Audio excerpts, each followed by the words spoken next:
자, 지금 우리는 예수님의 고별 광화, 그러니까 예수님께서 하나님으로 하나님의 나라에 가시기 전에, 돌아가시기 전에 마지막으로 가르치시는 그 말씀에 대해서 살펴보고 있습니다.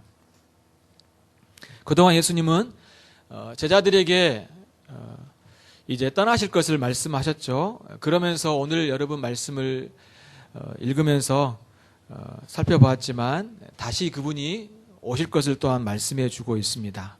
그러면서 성령님을 그의 제자들에게 보내주실 것을 언급하고 있죠. 또한 그를 사랑하면 그의 계명을 지킬 것을 또한 주님께서 말씀하고 있습니다. 우리가 살펴본 본문은요, 세 개의 단락으로 나눌 수 있습니다. 성령의 오심, 그리고 예수님의 다시 오신, 또한 제자들의 윤리에 대해서 말씀하고 있는데요. 자, 우리가 이 말씀을 살펴볼 때 성령님이 어떤 분이신지를 배우게 되고, 또 예수님의 구원의 사역이 주는 유익이 무엇이고, 또 신자들의 삶이 어떠해야 하는지를 교훈해 주고 있습니다. 자, 첫 번째 부분을 살펴보겠습니다. 성령이 다시 오시겠다라고 주님이 말씀하고 있죠. 성령이 오심에 대해서 이야기해 주고 있는데, 본 단락에서는 성령의 명칭에 대해서 두 가지로 언급합니다. 첫 번째는 다른 보혜사라는 명칭을 쓰고 있고, 또한 진리의 영이라는 말을 쓰고 있습니다. 보혜사란 말이 어렵죠. 그렇죠? 근데 이 말은 잘 쓰진 않지만, 보자는 우리가 보호하다 그런 뜻이고, 해자는 은혜를 베푸는 그런 의미고, 사자는 우리가 선비사자에서 이렇게 쓰는 말이죠. 보통 이게 보혜사라는 그냥 문자적인 뜻은 신자를 보호하고 돕는 분으로 이해할 수 있습니다. 이거는 이제 한자적인 의미이죠. 헬라어로는 사실 파라클레토스라는 뜻인데, 문자적으로는 곁에 있도록 부르심을 받은 분이라는 뜻입니다. 그래서 보통 이 보혜사를, 이 파라클레토스를 변호자 혹은 상담자, 또 헬퍼, 돕는 자, 이런 정도로 많이 번역을 하죠. 여기서는 이제 성령님을 향하여서 다른 보혜사란 말을 쓰고 있습니다. 그러면 보혜사가 또 있다는 말이죠. 그렇죠? 여기서 다른이란 말은 어떤 의미냐면, 이 마이크가 있습니다. 똑같은 마이크가 두 개 있죠. 같은 마이크인데 다른 마이크라고 하는 거죠. 그때 의미로 다른 마이크입니다. 전혀 다른 마이크가 있는 것을 다른이란 말이 아니라, 같은 마이크, 같은 모양, 크기도 같은데 옆에 있는 또 다른 형태를 다른이라고 이야기하는 거죠. 그러면 성령님을 다른 보혜사라고 한다면 이제 원보혜사가 있겠죠. 보혜사가 또 있겠죠. 그분이 누구이겠습니까? 바로 예수님이 보혜사이십니다. 예수님이 보혜사. 그래서 요한일서 2장 1절과 2절에 보면 이렇게 언급을 하죠. 나의 자녀들아, 내가 이것을 너에게 쓰면 너희로 죄를 범하지 않게 함이라. 만일 누가 죄를 범하여도 아버지 앞에서 우리에게 대언자가 있으니 곧 의로우신 예수 그리스도시라. 그는 우리 죄를 위한 화목 제물이니 우리만 위할 뿐 아니요 온 세상의 죄를 위하심이라. 이렇게 말씀합니다. 이때 대언자라는 뜻이 파라클레토스라는 이 보혜사란 용어와 같은 뜻입니다. 여기서는 대언자라고 이제 명칭을 쓰고 있는 것이죠. 예수님은 우리의 죄에 대해서 변호해 주시는 분이십니다. 그리스도는 신자들이 죄를 지었을 때 신자의 편에 들어주십니다. 변호해 주시는 거죠. 그리스도께서는 우리 죄를 대신하여 죽으셨음을 하나님께 우리 편에서 이제 변호해 주시는 분이시라는 뜻입니다. 만약 그렇지 않다면 신자들의 죄는 결국은 심판을 받을 수밖에 없게 되겠죠. 그렇지만 주님께서 당신이 우리를 위해서 화목제물이 되셨고, 또한 그분이 우리를 죄를 위해서 희생하셨기 때문에 바로 우리의 중보자로서 그분이 우리의 죄를 사하셨기 때문에 하나님께 우리의 죄에 대해서 변호하실 수 있는 분이 된다는 것입니다. 예수님도 보혜사이시고 성령님도 보혜사이십니다. 두 분은 같은 역할을 하시지만 이제 전혀 다른 분이시죠. 구별되는 분이라고 말할 수 있습니다. 신자는 성령님과 하나님의 아들 되신 예수 그리스도를 통해서 보호를 받고 도움을 입고 상담을 받고 또한 인도를 받는다는 것입니다. 그리스도께서 하나님께 가심으로 그의 제자들과 자녀들에게 성령을 주심으로 이 역할을 계속 하고 계시는 것이죠. 그러면 어떻게 구체적으로 이렇게 하실까요? 그것은 그분이 우리와 함께 하심으로 하는 겁니다. 좀 더 구체적으로 이야기하면 우리 안에 거하심으로, 성령의 내주를 통하여서 주님이 우리를 도우시고 인도하시고 상담하시고 가르치시고 또한 보호하시는 그런 역할을 하신다는 것이죠. 그래서 16절에 이렇게 말씀하십니다. 내가 아버지께 구하겠으니 그가 또 다른 보혜사를 너희에게 주사 영원토록 너희와 함께 있게 하리니 라고 말씀하십니다. 자, 여기서 또 이 보혜사이신 성령님을 누가 주셨습니까? 아버지께 예수님께 구하였고 이제 그분이 우리에게 보혜사 성령님을 주셨다라고 말씀합니다. 아버지만 주시는 게 아니라 요한복음 20장 21절에 보면 예수님께서도 제자들에게 성령을 받으라 말씀하시면서 성령을 주시는 것을 볼 수 있습니다. 결국은 이 보혜사 성령님을 아버지께서 또한 예수님께서 그의 제자들과 그의 백성들에게 주셨음을 볼 수 있죠. 우리와 함께 하시도록 하나님께서 우리에게 주신 선물이 있습니다. 바로 그분이 성령 하나님이시라는 것입니다. 아버지와 아들이 주신 성령은 우리와 함께 하십니다. 우리 안에 거하십니다. 영원토록, 특별히 영원토록 우리와 함께 하신다라고 주님이 약속해 주고 있습니다. 우리와 함께 하신 그가 결코 떠나실 수 없습니다. 영원토록 우리와 함께 하셔서 우리를 도우시고 인도하시고 우리를 위해서 기도해 주시는 분이시죠. 이 성령 하나님은 이미 구약의 백성들과 함께 하셨습니다. 그래서 다윗이 죄를 짓고 이렇게 그가 기도하죠. 나를 주 앞에서 쫓아내지 마시고 주의 성령을 내게 거두지 마시옵소서라고 기도했습니다. 성령이 함께 하신 것을 그가 알았고 그 기도를 하고 있는 것을 볼 수 있죠. 또한 민수기 27장 18절에 보면 성령께서 여호수아 안에 내주하셨다라고 말씀합니다. 여호와께서 모세에게 이르시되 눈의 아들 여호수아는 그 안에 영이 머무는 자니 너희는 데려다가 그에게 안수하라고 말씀하고 있습니다. 구약부터 성령께서 신자들 안에 내주하셨던 것을 볼 수 있습니다.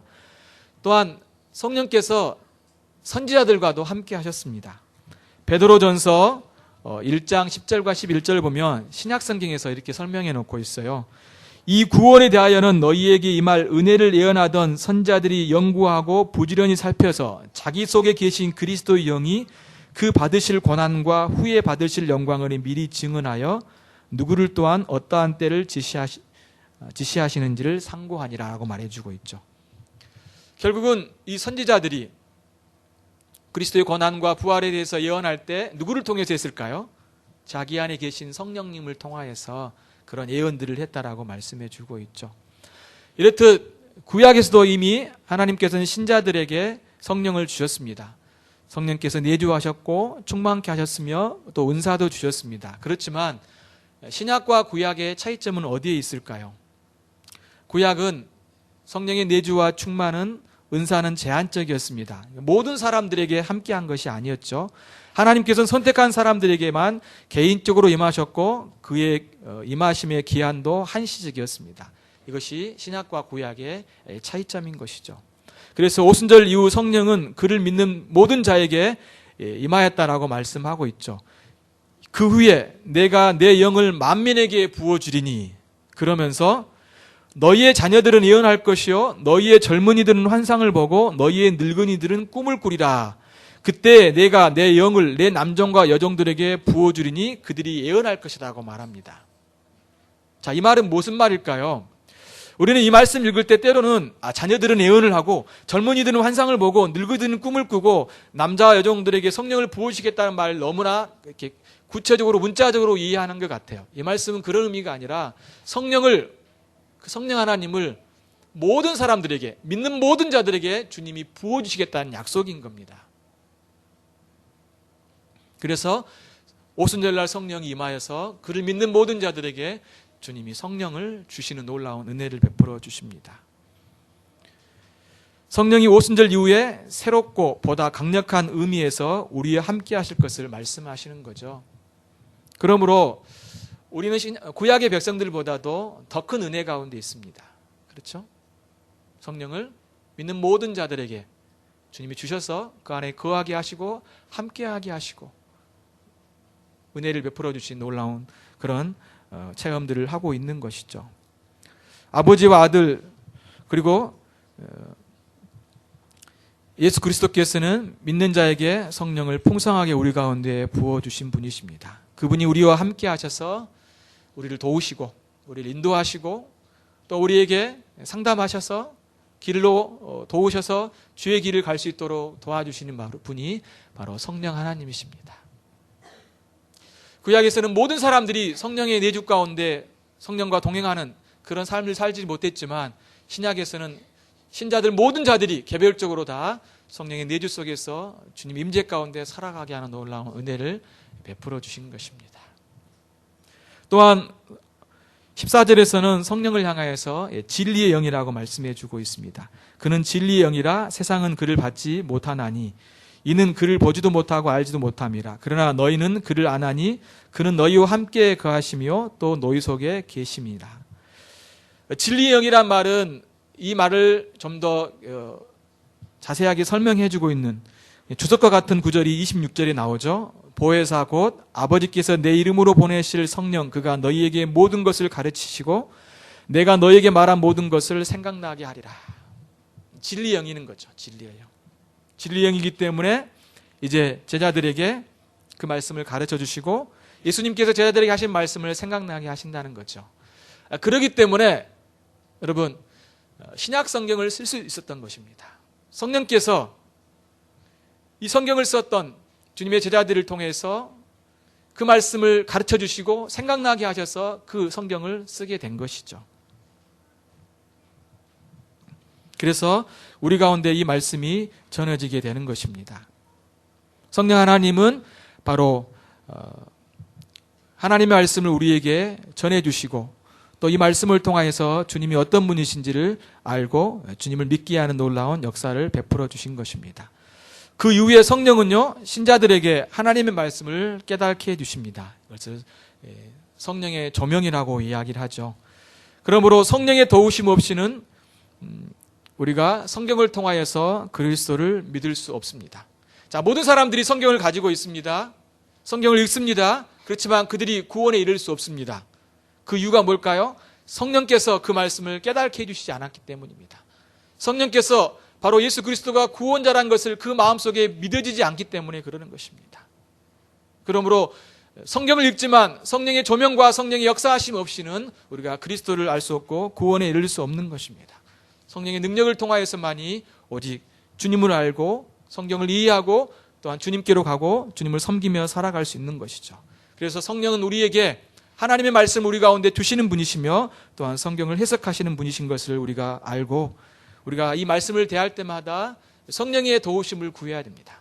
성령 하나님 이 말씀을 깨달도록 도와주시고 이 말씀을 통하여서 주님을 알도록 인도해 주시옵시고 이 말씀을 통해서 우리가 주님을 닮아갈 수 있도록 힘과 능력을 더해달라고 기도하는 것이 바로 우리가 성령 하나님을 의지하는 것이죠. 주님께서 우리에게 성령 하나님을 우리에게 주셔서 이제는 당신이 직접적인 음성이 아니라 이 하나님의 말씀을 통해서 주의 뜻을 가르쳐 주시고 주님의 말씀 우리 가운데 대신하고 있는 것들을 볼 수 있습니다. 그러므로 우리는 성경을 대할 때마다 누구의 말씀이라고 인식하고 이 말씀을 읽고 듣고 배워야겠습니까? 바로 예수 그리스도의 말씀, 하나님의 음성, 그분이 우리 가운데 여전히 교회 가운데 말씀을 통하여 다스리고 통치하시는 분이신 것을 우리에게 말씀해 주고 있는 것이죠. 주님이 사람으로 또한 하나님의 아들로 오셔서 제자들과 함께 하셨을 때는 그분이 직접 말씀을 통하여서 제자들을 가르치고 그들을 인도하고 사람들을 먹였다라면 이제는 성령을 통하여서 이 하나님의 말씀으로 우리를 먹이시고 하나님의 뜻을 알게 하시고 그의 백성들을 인도하시는 하나님이신 것을 우리에게 가르쳐주고 있습니다. 그래서 우리는 이 말씀을 대할 때마다 그리스도의 말씀과 그리스도의 음성으로 듣고 우리가 그 말씀을 따라 순종하는 것이 바로 성령 하나님 우리 가운데 보내주신 그리스도의 놀라운 계획과 뜻임을 알고 그의 말씀에 순종하며 따라가야 될 것입니다. 두 번째로는 이제 예수님께서 다시 오실 것을 말씀해 주고 있습니다. 그러면서 18절에 보십시오. 내가 너희를 고아와 같이 버려두지 아니하고 너희에게로 오겠다라고 하십니다. 그러면서 조금 있으면 세상은 다시 나를 보지 못할 것이로되 너희는 나를 보리니 이는 내가 살아있고 너희도 살아있겠습니다. 자, 예수님이 언제 다시 오시겠다라는 말씀일까요? 먼 훗날 재림? 그때를 말할까요? 이 본문은 그런 의미이기보다도 오히려 예수님이 죽으시고 부활하셔서 부활하신 다음에 살아계신 그 주님이 제자들에게 다시 오실 것을 말씀해 주고 있는 것입니다. 하지만 그분은 성령의 오심으로 영원히 제자들과 함께 하시게 되는 거죠. 그래서 19절의 이 말씀은 바로 특별히 여기 보게 되면 뒤에 마지막에 보면 이는 내가 살아있고 너희도 살아있겠습니다. 이 말씀은 예수 그리스도의 부활과 함께 신자의 부활을 언급해 주고 있습니다. 그리고 20절에 보면 그날에는 내가 아버지 안에 너희가 내 안에 내가 너희 안에 있는 것을 너희가 알리라 이렇게 말씀하시죠. 이것은 결국 이제 예수 그리스도의 구속의 사역으로 신자들은 부활하게 되어 삼위 하나님과 교제하게 될 것을 말해주고 있는 것이죠. 예수님은 죽음으로 끝나지 않으십니다. 그가 죽기 때문에 그의 제자들은 홀로 남아있지 않습니다. 그는 다시 살아나실 것이고 그가 하늘로 올라가시지만 그의 자녀들에게 성령을 보내주실 것입니다. 그리고 그들과 함께 하실 것이죠. 그의 백성들은 성령과 함께 할 뿐만 아니라 아버지와 아들과 함께 하게 됩니다. 결국 삼위 하나님과 함께 하게 되는 놀라운 은혜를 받게 되는 것이죠. 이렇듯 아버지와 아들과 성령님과 함께 하게 되는 그런 교제를 누리게 되는 것은 누구 때문입니까? 무엇에 근거하여 이러한 놀라운 은혜를 갖게 되는 겁니까? 예수 그리스도의 구속의 성취를 통하여서 삼위 하나님과 그의 백성들이 교제하게 되는 놀라운 은혜를 갖게 되는 것입니다. 그래서 14장 서두에 너희는 마음에 근심하지 말라 하나님을 믿으니 또 나를 믿으라고 말씀해 주고 있는 거예요. 이제 내가 가지만 너희들이 홀로 있는 것이 아니다. 내가 다시 오겠다. 이제는 너희들이 더 그 삼위 하나님과 풍성한 은혜와 교제를 누리며 살아가게 될 것이다. 그러므로 내가 너희들의 눈에 보이지 않을지라도 너희들은 두려워하지 말라. 하나님을 믿으니 나를 믿으라 라고 주님이 권면해 주고 있는 것이죠. 마태복음 28장 20절에서도 주님께서 이렇게 말씀하시죠. 내가 세상 끝날까지 너희와 함께 항상 함께 있을 것이라고 주님이 우리에게 큰 위로로 약속해 주고 있음을 볼 수 있습니다. 사실 요한복음 14장을 배우면서요, 여기 2절과 3절을 다루지 않았습니다. 그렇죠? 그 이유는 뭘까요? 이제 먼저 충분한 설명을 한 다음에 이 본문을 살펴야 되기 때문에 그렇습니다. 여러분 2절 3절은 우리가 잘 알고 있는 말씀입니다. 제가 한번 읽어볼게요. 내 아버지 집에 거할 곳이 많도다. 그렇지 않으면 너희에게 일렀으리라. 내가 너희를 위하여 거처를 예비하러 가노니 가서 너희를 위하여 거처를 예비하면 내가 다시 와서 너희를 내게로 영접하여 나 있는 곳에 너희도 있게 하리라. 자, 이 말씀이요, 우리는 좀 분명하게 이해가 되지 않아요. 근데 대체적으로 처음에는 일반적으로 어떤 이해를 갖고 있냐라면 아버지의 집, 거처, 이것은 천국을 의미한다라고 생각할 수가 있습니다. 그런데 여러분 문맥을 쭉 읽어보면 주님이 다시 오신다라고 말씀하시고 성령을 보내주시겠다라고 말씀하시고 아버지와 너희들과 함께 하겠다라고 말씀하시고 그러면서 그 삼위 하나님과 교제할 것에 대한 이야기를 쭉 하고 있는 것입니다. 자, 여러분 한번 생각해 보십시오. 만약 여기 아버지의 집 혹은 거처가 천국, 우리가 죽은 다음에 가야 될 그 영원한 나라라고 생각되어진다라면 제자들 입장에서는요, 예수님이 지금 돌아가시고 예수님께서 떠나가신다고 하시는데 이 천국에 대한 이야기, 하나님 나라에 대한 이야기를 할 때 피부로 다가왔을까요? 안 다가왔을까요? 다가오지 않았겠죠.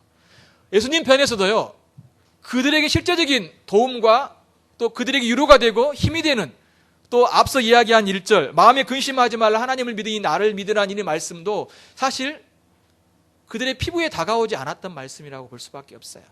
그러면 여기서 말하는 거처와 내 아버지의 집은 뭘 이야기할까요? 저는 좀 더 이 부분을 어떤 장소적인 개념보다도요, 물론 궁극적으로는 장소라고 말할 수 있겠지만 장소적인 개념이보다도 오히려 이 단어는 삼위 하나님과 더 풍성한 교제 가운데 들어갈 것을 말씀해 주고 있는 것으로 이해하는 것이 좀 더 본문의 의미에 적합하다라고 저는 여겨집니다. 예수님께서 떠나심으로 신자들이 삼위 하나님과 함께 할 수 있는 길이 열리게 된 것이죠. 따라서 그리스도의 죽음과 부활 그리고 하늘로 올라가심이 신자들에게 엄청난 위로가 되는 것을, 유익이 되는 것을 말씀해 주고 있는 것입니다. 우린 이 땅에 살아가는 동안 성부와 성자와 성령 하나님과 함께 살게 되는 놀라운 은혜를 경험하게 됩니다. 구약의 백성보다 더 풍성하게 그분의 임재 가운데 살아가게 된다는 것이죠. 그들이 희미하게 알았던 성자와 성령에 대해서는 우리는 좀 더 분명하게 알고 그분을 모시며 그분을 의지하며 그분과 함께하는 놀라운 은혜 가운데 거하게 된다는 것입니다. 그분이 어떤 일을 하셨고 우리에게 어떤 일을 하고 계시는지 우리는 압니다. 우리가 영원한 나라에서 영원한 교제를 누리겠지만 이 땅에서 그분과 풍성한 교제를 누리며 살게 되는 것이죠. 이러한 은혜를 누리며 살고 있는 놀라운 역사가 누구로부터 나오게 됩니까? 예수 그리스도의 십자가의 죽음, 그분의 구원의 완성을 통하여서 우리는 이 하나님의 놀라운 은혜 가운데 거하게 된다는 것입니다. 그러므로 여러분, 주님이 우리 눈에 보이지는 않지만 우리가 봤을 때 주님이 우리와 함께 하시지 않는 것처럼 생각될 때도 많이 있지만 오히려 그 주님이 하늘에 오르시고 하나님 우편에 계시고 성령을 우리 가운데 보내주셔서 우리는 그 주님이 실제로 우리의 삶 속에서 눈에 보이는 것처럼 더 친밀하게 더 가까이 하는 것처럼 보이지 못할지라도 오히려 제자들보다 더 큰 은혜와 놀라운 하나님의 교제 가운데 살아가고 있다는 걸 여러분이 인식하셔야 돼요. 인식하셔야 돼요. 성부와 성자와 성령 하나님께서 바로 우리와 함께 하셔서 우리를 인도하시고 또 우리는 그분의 임재 속에 살아가고 있다는 것입니다. 그러므로 신자들의 삶에 뭐가 필요할까요? 주님이 눈에 보이시지 않지만 믿음이 필요한 거예요. 눈에 보이지 않지만 우리는 믿음으로 주님 우리와 함께 하시고 내 안에 계신 성령님, 그분을 통하여서 우리와 함께 하신 그 주님을 의지하며 살아가야 돼요. 그러므로 근심하기보다 오히려 주님을 더 붙들고 믿고 의지하며 살아가는 것이 신자들의 믿음의 삶이라고 말할 수 있는 것입니다. 연약한 성도들은 어떻습니까? 뭐가 이렇게 보여야 돼요. 주님이 나와 함께 하시고 뭔가를 채워주시고 실제적으로 역사하시고 일하시고 뭔가를 막 해야지만이 하나님이 나와 함께 하시고 나를 도우시고 인도하시는 것처럼 생각하는 것 같은데 맞습니다. 그렇지만 그것이 전부가 아니에요. 주님은 여전히 우리와 함께 하시고 우리를 인도하고 계시고 있습니다.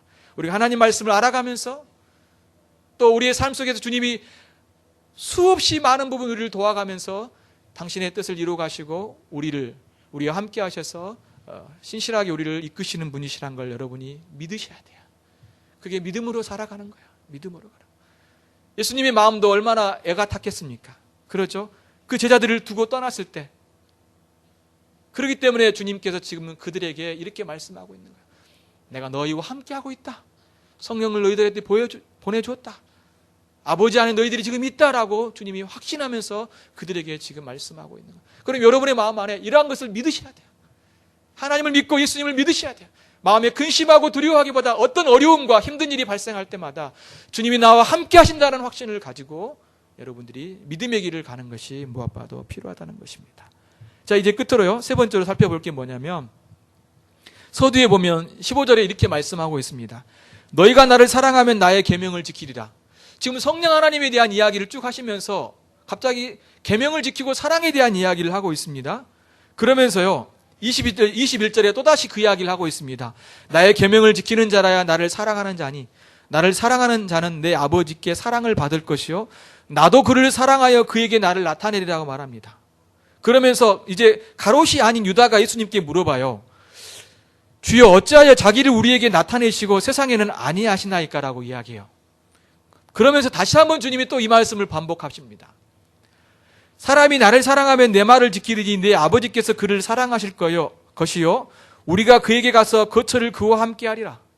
나를 사랑하지 아니하는 자는 내 말을 지키지 아니하냐니 너희가 듣는 말은 내 말이 아니요 나를 보내신 아버지의 말씀이라고 말씀해 주고 있습니다. 지금 반복되고 있는 게 뭡니까? 나를 사랑하는 자가 하나님의 나의 계명을 지키는 자라고 말씀하고 있죠. 그러면서 사랑과 계명에 대한 이야기를 계속해서 말씀해 주고 있습니다. 그러면서 그들에게 자신을 나타낼 것을 말씀해 주고 있어요. 자, 이 말은 왜 갑자기 주님께서 하시는 것처럼 우리가 다가올 수 있는데 이 말씀의 의미는 무엇일까요? 먼저요. 예수님을 사랑하고 그의 계명을 지키는 자들은 어떤 자들을 말할까요? 좀 신자 중에 좀 더 특별한 사람을 말할까요? 좀 더 믿음이 더 강하고 또 온전하고 아주 탁월한 신앙을 가진 사람들을 이야기할까요? 그것은 아닙니다. 이 하나님 그리스도를 사랑하고 그 계명을 지키는 자의 이 정의는 뭐냐면 신자를 이야기하는 거예요. 신자를. 그래서 유다가 이렇게 이야기했잖아요. 주여 어찌하여 자기를 우리에게는 나타내시고 세상에는 아니하시려나이까. 그러니까 제자들은 이미 이 말에 대해서 어떻게 인식하고 있었냐면 자기들에게 나타났다는 말은 뭐예요? 그러니까 앞에 이야기잖아요. 나의 계명을 지키는 자라 나를 사랑하는 자니 나를 사랑하는 자는 내 아버지의 사랑을 받을 것이요 나도 그를 사랑하여 그에게 나를 나타내라고 말하고 있잖아요. 그렇죠? 그러면 지금 예수님을 사랑하고 그의 계명을 지킨 자는 유다가 어떤 식의 인식을 갖고 있냐면 자신들이 그런 자라는 인식을 갖고 있는 거예요. 그렇죠? 그러면 결국은 이 말은 모든 신자들을 가리키고 있는 겁니다. 제자들과 함께 또한 우리를 향해서 가르쳐주고 있는 거예요. 신자들은 어떤 자들일까요? 예수님을 사랑하고 그의 말씀을 지키는 자들이 바로 그리스도를 믿는 자이고 신자들의 의미라고 말할 수 있는 것입니다. 그렇죠? 그런데 그들에게 주님이 어떻게 하시겠다라고 했습니까? 나도 그를 사랑하여 그에게 나를 나타내리라. 그리고 23절에 우리가 그에게 가서 거처를 그와 함께 하리라 라고 말씀해 주고 있습니다. 이 말씀 우리에게 무엇을 가르쳐 주고 있냐면 여러분 우리가 하나님과 교제하고 하나님과 동행하고 하나님 임재 가운데 있다는 근거가 무엇일까요? 그것은 우리가 그리스도를 사랑하는 것이고 하나님의 말씀을 지키는 삶을 통해서 그것이 바로 신자의 삶인 것을 가르쳐 주고 있는 거예요. 신자의 삶인 걸 가르쳐 주고 있는 거예요. 그것이 바로 그리스도와 그리고 하나님과 성령 하나님과 우리가 동행하며 교제하고 있다는 증거를 말씀해 주고 있는 것이에요. 사람들은 너무 하나님과 교제하고 동행한다는 것에 대해서 감성적으로 접근합니다. 늘 이렇게 하나님과 기도하고 대화하며 저 사람은 참 하나님과 늘 함께하는 사람이라고 보는 거죠. 그렇죠? 늘 그 사람은 하나님 앞에 나와 예배하고 기도하고 하나님께 가까이 하는 것 맞습니다. 그렇지만 한 가지 빠뜨려진 것이 있어요. 그분을 사랑하는 것이요. 그래서 그 말씀을 지키는 것이요. 그분의 말씀을 지키는 삶을 통하여서 우리는 하나님과 교제하고 동행하는 삶이에요. 어느 한 부분만 말하는 것이 아니라 총체적인 삶에 대한 이야기를 하고 있는 거예요. 주님 앞에 나와 예배할 뿐만 아니라 우리의 삶 속에서 하나님의 계명인 십계명을 우리의 삶에서 지키면서 살아가는 그 자체가 하나님과 동행하고 하나님과 교제하는 삶의 모습이라고 가르쳐주고 있는 것입니다. 우리는 너무 어떤 자리에 머물고 어떤 종교적인 일을 할 때마다 하나님과 교제하고 하나님과 동행하는 것처럼 생각하는데 그건 어느 한 부분에 국한된 거예요. 우리의 총체적인 삶이 무엇입니까? 그분을 사랑하고 그분의 계명을 지키고 살아가는 삶의 모습이 하나님과 교제하고 하나님과 동행하는 신자들의 삶의 모습인 것을 말씀해 주고 있는 것이죠. 하나님은 우리 안에 거처를 삼고 우리 안에 거하셔서 우리와 함께 교제하시고 사랑의 나눔과 그분의 말씀을 지키며 순종하는 하나님 백성들이 되기를 원하신다는 것입니다. 말씀을 마무리합니다. 사랑하는 성도 여러분, 주님은 이제 이 고별 강화 중에 십자가에 못 박혀 돌아가시기 전에 그 제자들에게 또한 우리에게 중요한 말씀을 하십니다. 그것은 성령 하나님 우리 가운데 보내줄 것을 약속하시면서 그분이 어떤 분이신가 우리에게 말씀해 주셨습니다. 그분이 우리와 함께 하실 거라고 말씀해 주셨어요. 또한 예수님께서는 이제 다시 돌아가신 다음에 다시 우리 가운데 오시겠지만 그분이 또한 그분의 십자가의 죽음을 통하여서 그분의 구속의 완성을 통해서 당신뿐만 아니라 성령 하나님과 또한 성부 하나님과 또한 당신도 우리와 함께 하셔서 우리와 교제하시고 우리와 동행하실 것을 주님이 말씀해 주고 있습니다. 그 증거는 무엇입니까?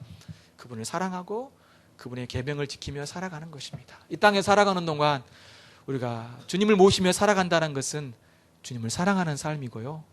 그분이 우리에게 부탁하신 그 말씀에 순종하며 삶을 살아갈 때 우리는 주님과 교제하고 있는 증거입니다. 교제하고 있는 증거예요. 그래서 주님은 몸은 떠나지만 이제 우리와 함께하기를 원하시는 것입니다. 우리가 주님을 더 사랑하십시다. 그리고 그분의 말씀에 순종하면서 그분과 교제하며 그분과 동행하며 그분과 함께하는 놀라운 은혜를 함께 누리는 살아가는 모든 성도들 되시기를 바랍니다. 같이 기도하겠습니다. 이 시간 기도할 때 그리스도의 구속으로 우리에게 주신 놀라운 은혜를 감사하십시다. 그리고 우리 또한 그분을 더 사랑하고 그의 계명에 순종하기를 힘쓸 수 있는 주의 백성 될 수 있도록 같이 기도하는 시간들을 갖겠습니다. 함께 기도합니다. 하나님 아버지,